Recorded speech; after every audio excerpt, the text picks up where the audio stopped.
60 000, c'est le nombre de logements qui sortiront des terres à l'issue de la première phase de ce programme immobilier. Des logements en location-vente ou en accès direct à la propriété, à prix abordable sans apport initial pour tout enseignant désireux d'acquérir une maison et justifiant d'un salaire minimum mensuel de 160 000 francs CFA.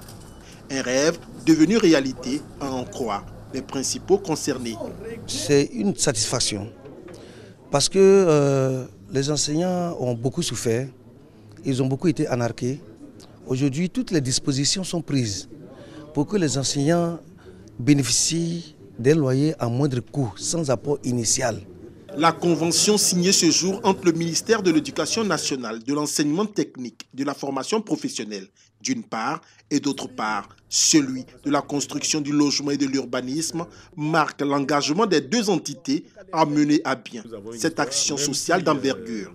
Il s'agit pour nous de proposer une réponse appropriée, efficace et durable aux problèmes récurrents qui affectent la dignité et la performance de l'enseignant, au nombre desquels la question du logement occupe une place de choix.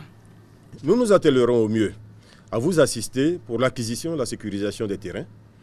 Nous coordonnerons le raccordement des sites de ces projets au réseau et nous assurerons l'encadrement du promoteur chargé de la construction des logements afin que la totalité des engagements pris soit tenue. Le projet de logement économique pour les enseignants s'inscrit dans la politique sociale du gouvernement. La réussite de la phase 1 permettra de l'étendre à l'ensemble des enseignants, mais aussi à tous les fonctionnaires du pays.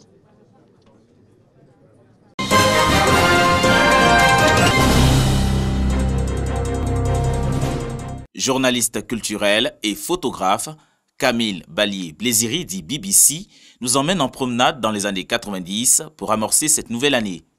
Du groupe Awana, Adibi Georges guitariste, en passant par Césaria Evora, la diva capverdienne et bien d'autres, ils sont tous présents sur ces clichés et nous font revivre les années de gloire où la Côte d'Ivoire était la plaque tournante de la musique africaine. L'histoire de l'exposition photo, c'est surtout mon histoire de photographe. Donc je suis devenu reporter photographe. Mon secret à moi, c'était que j'associe effectivement la photographie à mon métier de journaliste. Les photos que vous voyez là, tout s'est passé dans cette salle, au Centre culturel français, d'abord, qui est devenu après Institut français.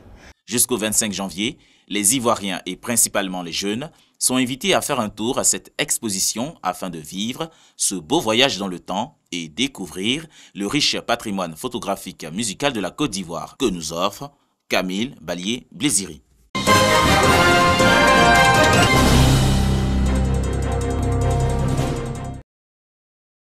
10 millions de francs CFA, c'est le coût des médicaments offerts au service d'oncologie pédiatrique du CHU de Trècheville. Ces médicaments vont aider les enfants malades du cancer à bénéficier d'un traitement à moindre coût. Chez l'enfant, le cancer n'est pas synonyme de mort. Parce que le cancer de l'enfant, il a un pronostic qui est bien meilleur que celui de l'adulte. Il est sensible à la chimiothérapie. Le seul problème auquel nous sommes confrontés, c'est que souvent, ils sont diagnostiqués tardivement.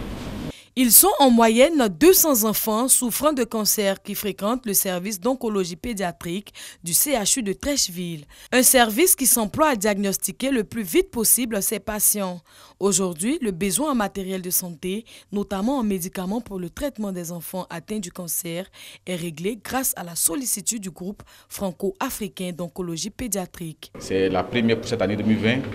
On aura encore à faire un deuxième lot de dons dans le mois de novembre. Le groupe franco-africain d'oncologie pédiatrique assure également la formation du personnel soignant de l'unité d'oncologie du CHU de Trècheville. Une unité qui aujourd'hui présente un meilleur visage et une offre de soins de qualité.